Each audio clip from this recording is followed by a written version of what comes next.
내란 혐의를 받고 있는 김용현 전 장관 측에서 오늘 첫 기자회견을 열었습니다. 많은 언론사들을 불렀습니다. 그래서 당연히 MBN 취재 기자도 현장에 갔겠죠. 그런데 이런 어처구니 없는 상황을 겪었습니다. 같이 한번 보시고 이어가 보도록 하겠습니다.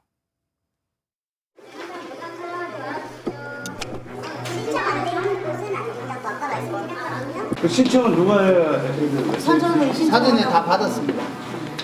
카메라 내리세요. MB 카메라 내리세요. 방해하지 마세요. 기자에게 방해하지 마세요. 그러니까 그 사전 신청을 받는 기준 한번 알려주세요. 어떤 기준으로 사전 신청을 받으신 거예요? 제가 내부 지침이 있습니다. 그 내부 지침이요? 지침을 말씀드릴 수는 없습니다. 보안상. 이거는 들어야 될 것 같아요. 아니요, 저희가 아까 보니까 특정 언론사가 업무방해예요. 업무방해. 가세요. 업무방해니까 가시라고. 저희가 언론사건 침해야. 지금 언론 자유를 언론 자유가 아니라 초상권 침해라고. 가세요. 검사가 신고하는 분 네, 업무방해하고 네, 제가 신고했어요. 네네. 아니 우리가 원하는 날짜 거짓말로 기사 쓸 건데 왜 여기 있습니까? 저희가 거짓말로 기사를 쓰는 언론사입니까? 해요. 자 지금부터 채팅을 시작합니다.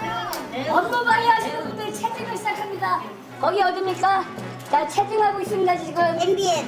MBN. 기자분 잠깐 한 명만. 열리겠습니다. 한 명도 안 보는 반 이상 들어갔어요. 이렇습니까 MBN. 나가주세요. MBN 기자. 나가 빨리. 얘가 무슨 집회도 아니고. 야 빨리 나가.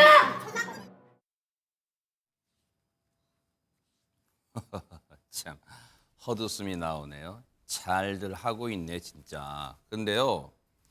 지금 김용현 전 장관이라는 사람이 여러분도 아시는 것처럼 내란 혐의로 지금 구속이 됐고 이제 이 수사를 받고 있잖아요. 그런데 그 변호인들이 오늘 첫 기자회견을 한다고 대대적으로 알렸잖아요. 그러면 보세요.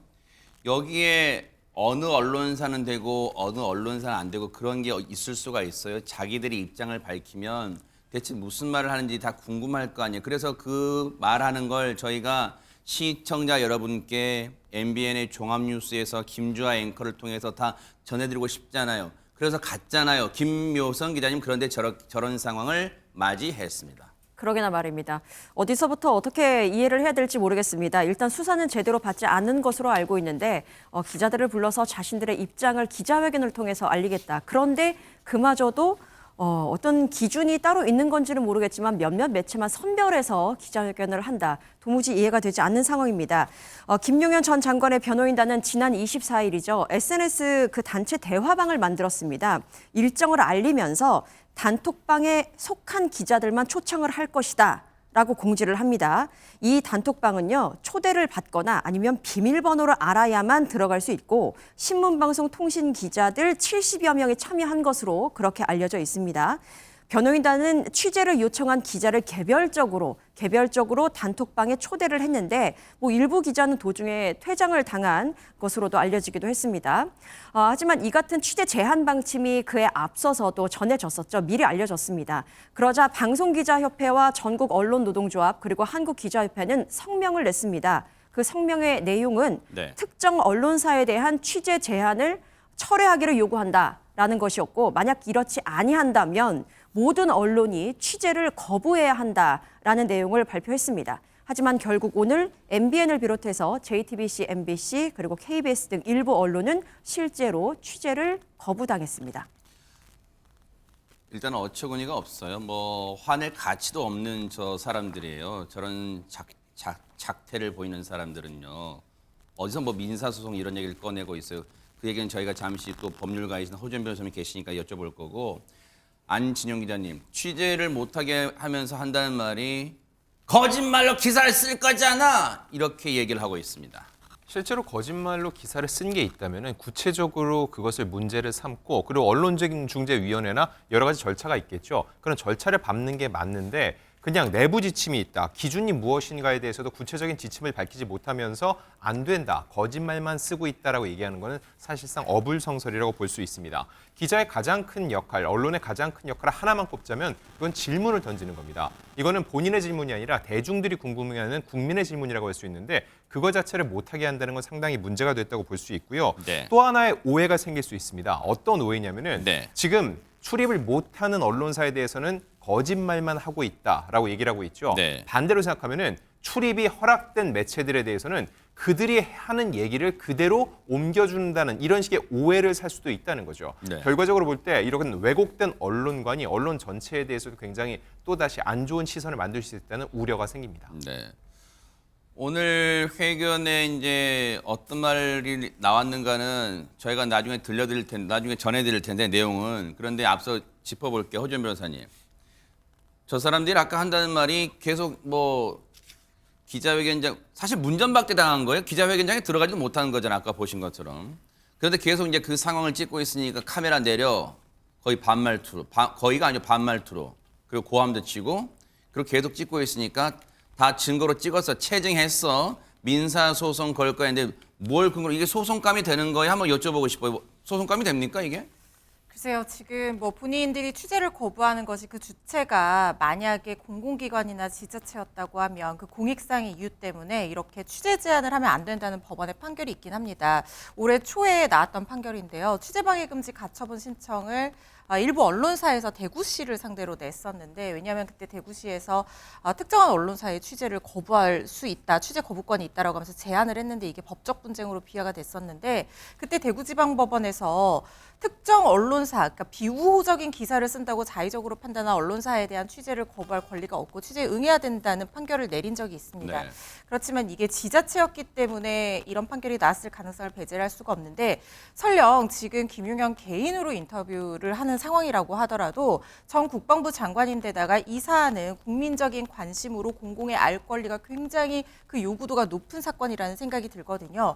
그렇기 때문에 사실상 지자체의 취재 거부와 유사한 정도 수준으로 판단될 가능성이 있다라는 생각이 들고 무엇보다도 우리가 이런 것들을 판단을 할 때 개인의 어떤 자유를 일부 제한을 할 때는 그 공공의 어떤 이익에 대한 비교 역량을 하게 되는데 네. 지금 김용현 전 국방부 장관이 이런 얘기를 한다는 것이 개인적인 어떤 비리에 얽힌 사건으로 하는 것이 아니지 않습니까? 네. 특히 윤석열 지금 현직 대통령입니다. 대통령과 관련한 얘기들도 다수 포함이 되어 있었고 대통령과 뗄래야 뗄 수 없는 공범관계로 지금 의심을 받고 있는 상황이기 때문에 이 부분은 본인의 초상권이라든가 취재 거부권을 주장한다 한들 법적으로는 받아들여지기 어려울 거라는 생각이 듭니다. 네. 아무튼 뭐 저런 상황을 얘기했어요. 근데 어쨌든 그 기자회견은 이제 진행이 됐더라고요. 허준 변호사님. 근데 이제 앞서 보신 것처럼 우리 MBN 취재기자 또 영상 취재기자는 못 들어오게 하니까 저희는 생중계로 전해드리지는 못했습니다만 다른 저기 회견장에 들어간 매체들은 이제 생중계로 그 발표 내용을 이제 중계를 했습니다만 근데 저 사람들이 뭐라고 오늘 얘기한 거예요? 그 내용 좀 정리해 주세요.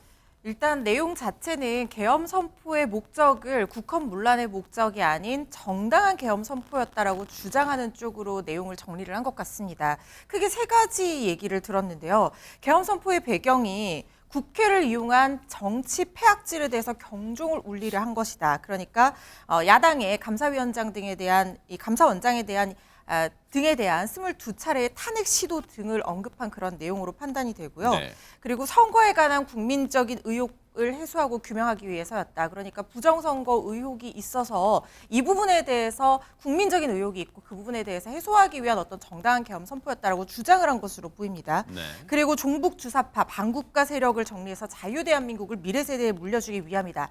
말씀드린 것처럼 국헌 문란의 목적이 아니라 국가를 지키기 위한 것이었다는 자신들의 어떤 이 비상계엄 선포에 국헌 문란의 목적이 없었음을 주장하는 그런 내용이라는 생각이 들고요. 뭐 그 근거로 새벽 시간이 아니라 11시에 계엄을 선포한 점, 그리고 국회의 어떤 진입 병력 자체가 국회를 완전히 장악할 정도가 아니었다는 점 등을 언급한 상황으로 보입니다. 오늘 내용을 이제 들어보면 저희가 뭐 생중계로 보여드리지 못했습니다. 뭐 내용은 저희가 이제 쭉 이 취재는 했으니까 어디서 많이 들어본 내용과 비슷해요. 윤석열 대통령 똑같은 말을 하는 거예요. 윤석열 대통령이 지난번에 마지막 기자회견을 하면서 자기 그 마치 법률적인 대응을 어떻게 할지를 표현하는 그런 내용들을 얘기했잖아요. 그것과 별반 다르지 않습니다.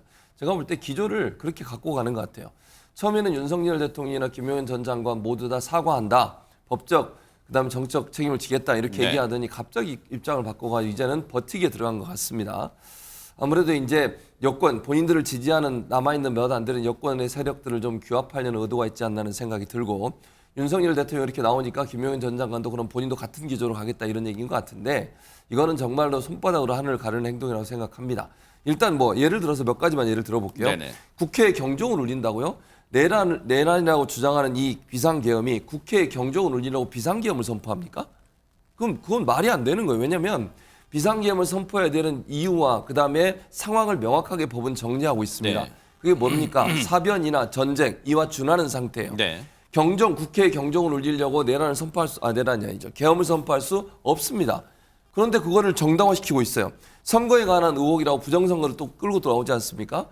아니 국정원에서 조사를 했었고요. 그다음에 검찰, 경찰을 다 조사했는데 아무 문제 없다고 무혐의 처리가 나온 상황입니다. 이걸 가지고 계엄을 선포하는 이유를 댄다고요? 이것도 이해가 안 되는 얘기고요. 국헌문란과 관계없다고 하는데 국헌문란이라고 하는 정의는 법에는요. 국가기관, 특히 헌법기관이 권능이나 작동을 하는데 방해하는 모든 행위를 하는 것을 국헌문란이라고 합니다. 네. 국회를 그렇게 군인들이 장악하고 들어가려고 했던 것도 국헌문란의 하나라고 생각합니다. 그래서 이 주장은 정당성은 어깨가 없다고 생각합니다. 오늘 김용현 전 장관 측 변호인단이 밝힌 내용 중에는 포고령에 관한 내용도 있었다면서요, 김묘선 기자님. 네, 어떤 그렇습니다. 내용이었습니까? 네, 있었습니다. 사실 윤 대통령 측은 포고령이나 국무회의 기록에 대해서는 헌재 제출하지 않은 것으로 알려지고 있는데, 근데 오늘 김용현 전 장관의 변호인단이 이 포고령에 대해서 이야기를 했습니다. 김 전 장관은 이 포고령의 초안을 작성한 사실이 있다라면서 대부분의 내용을 김용현 전 장관이 작성을 했고 대통령은 이를 검토하고 일부 수정했다라고 전했는데요. 그 수정한 내용을 보니까 계엄은 일반적으로 국민에 대한 통행 금지를 내용으로 하는데 김 전 장관이 처음에 작성한 그 초안에는 그 내용, 통행 금지를 하는 내용이 포함됐었다는 겁니다. 그런데 대통령이 이 계엄의 목적을 국회에 경종을 울리고자 함이라고 이야기를 했었고 그 목적대로 계엄은 일반 국민을 향한 것이 아니라고 강조하면서 그 통행 금지 부분을 삭제하라고 지시했다라고 주장을 했습니다. 호준 변호사님.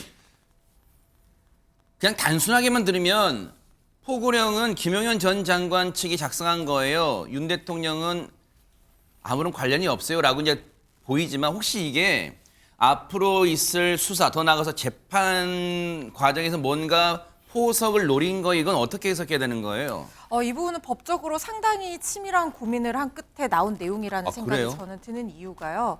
보통 좀 이상하게 생각하실 수도 있는 부분이 이렇게 공범관계에 있다고 하면 같이 목적을 부인하는, 그러니까 국헌문란의 목적이 있었다는 걸 같이 부인하는 것까지는 여러분들이 이해를 하시기가 쉬울 것 같은데 보통은 저 사람이 다 시킨 거예요. 저는 잘못이 없어요라고 주장하는 그런 방식을 선택을 할 것 같다는 생각이 들잖아요. 그런데 왜 본인이 이 문제가 되는 이 위헌성이 있다고 굉장히 많이 의심이 되는 이 포고령을 자신이 작성을 했고 윤석열 대통령은 그 부분을 수정만 했다. 심지어 통행 금지 부분을 빼라고 얘기를 했고 그리고 뭐 국회 출입 같은 것들은 방해하지 말라는 지시도 있었다. 뭐 이런 얘기까지 하느냐. 이 부분 의문을 가지실 수 있을 것 같습니다. 이 부분은 내란죄의 성립의 구조를 좀 살펴보셔야 돼요. 이른바 상선 자르기를 하고 있다는 생각이 저는 드는 것이 내란죄는 수괴가 있고 중요 임무 종사자가 있고 단순 가담자로 나누어서 처벌을 하는 죄이지 않습니까? 그렇다면 이 수괴의 혐의가 완전히 부정이 된다고 하면 그 밑에 사람은 중요 임무에 종사를 했다라고 하더라도 그 수괴의 목적 자체가 부인이 된다고 하면 통상적으로 해야 될 업무를 했다라고 주장하면서 같이 빠져나갈 수가 있게 되는 것이거든요. 그렇기 때문에 윤석열 대통령이 이런 식으로 위헌적인 요소를 제거하라고 했다라는 것은 그 목적 자체가 국헌문란의 목적이 없었다라고 부인을 하면서 본인의 목적도 같이 부인을 하고 이 비상계엄 선포가 대통령의 통상적인 권한 아래 실시가 된 것이라고 있다고 가정을 한다면 본인 역시 국방부 장관으로서 대통령의 비상계엄 선포에 대응한 통상적인 업무 수행자에 불과했다라는 것을 추후의 수사 과정과 재판 과정에서 굉장히 강하게 주장할 거라는 생각이 들거든요. 아마 이런 전략 하에 윤석열 대통령 측과의 교감이 있었을 가능성도 있었다고 저는 보고 있는데 어쨌든 이런 전략 하에 목적을 부인하고 있고 본인의 지위를 부인하고 있는 것이라는 생각이 듭니다.